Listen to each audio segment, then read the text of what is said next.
I do not think I've ever encountered a person, myself included, that could not benefit from more self-love.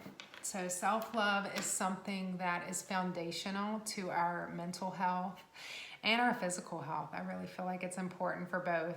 And so I wanted to make this video to give you tools to actually start turning up the volume on your self-love, to really bring it from maybe this is a good idea to a belief that you believe all the way to the very core of your being, with the understanding that it's something that you'll always work on. Like I have to regularly come back to love and like breathe with love. But these are just some practical tools that you can use. So a lot of times we talk about things and it's like, oh, that's a great idea, that sounds good. But what does that look like in a practical, like, how do you do it? And so I want to give you some tools. So number one, the first thing that is a great idea is just to sit down with a notebook and write out your blueprint on self-love. So basically you're writing out all your beliefs about self-love. What do you really think about it? If you have some conditionings and some beliefs like I had before that said self-love is selfish, like you don't need to love yourself, you need to love God, you need to love others, yourself should be actually bottom of the list. You need to just know that. So you're just bringing understanding, bringing truth, like consciousness, awareness to whatever your beliefs are around self-love. So that's the first thing, and really take your time. I call it a blueprint because kind of look at it as, you know, we're doing a remodel on a house right now. And if you're going to remodel a house, it's good to have the original blueprint. Like it's a good thing to have, like what was the original thought? Like how did it start out? So same thing with just about anything you're trying to change in your brain. If you like write out your blueprint first, like where are you starting from? And write it like in one line at a time, like one belief to each line. And then just come back to it and look at each belief and say, is that really true? Like, is that what I want to believe?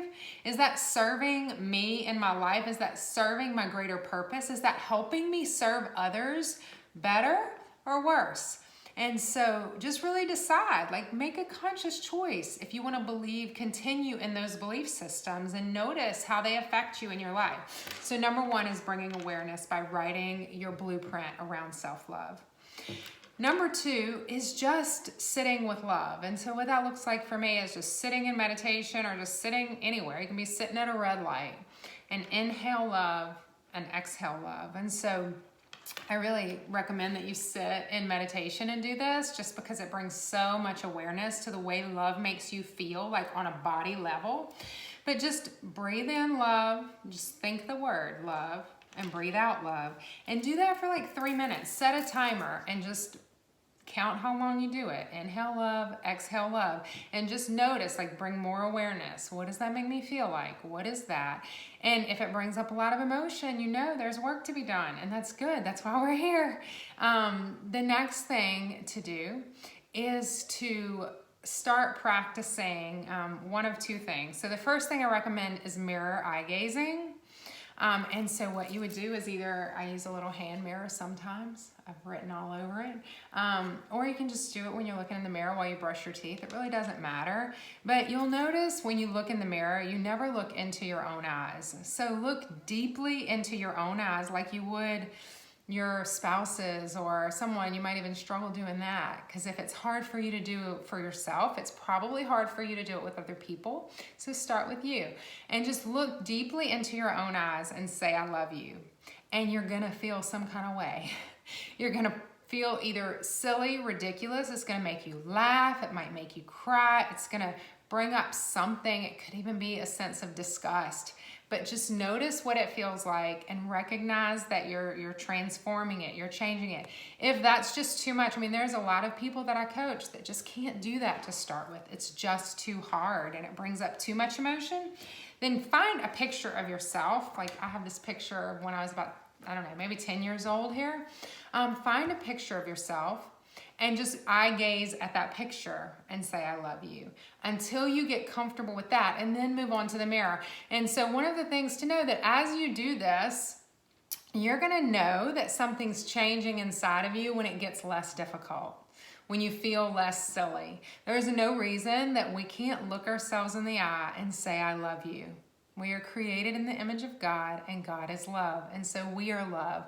But it does take practice. Like you'll see when you write your blueprint, there's a whole lot of reasons that you don't have self-love. And if you desire confidence, then self-love is what confidence is. That's all confidence is truly deeply loving yourself and knowing that you're worthy of love and that you are love. And I just want to encourage you with some of the results of this.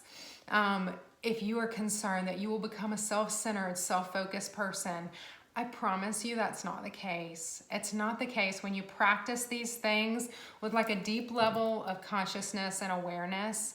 And it's like you just fill yourself up with love first.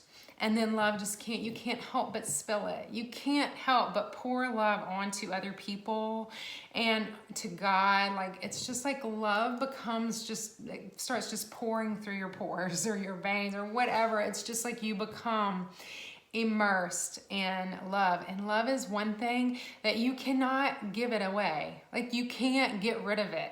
You can't, it's like the more you give, the more you have to give. It's a never-ending fountain that will just continue to pour and pour and pour from you. So try these things and let me know your thoughts. I would love to hear about your experience with this. And just know, if it's hard, if it's like, don't run from it, because it's not going to change. You're not going to wake up in a couple of years and be like, oh, I love myself. Like, there has to be work done around this. I mean, there's people that live to be 100 years old that probably struggle with self-love. So don't wait. It's not ever going to get easier. Just do the work. Just do it. Offer yourself. I guarantee you, if you do this, within 7 days, you'll start to feel a shift. Within a month, you'll feel a dramatic shift. A year from now, you won't recognize yourself. Like, your life will be so different. I want this for you so bad. Give it a try and let me know how it goes. See you later.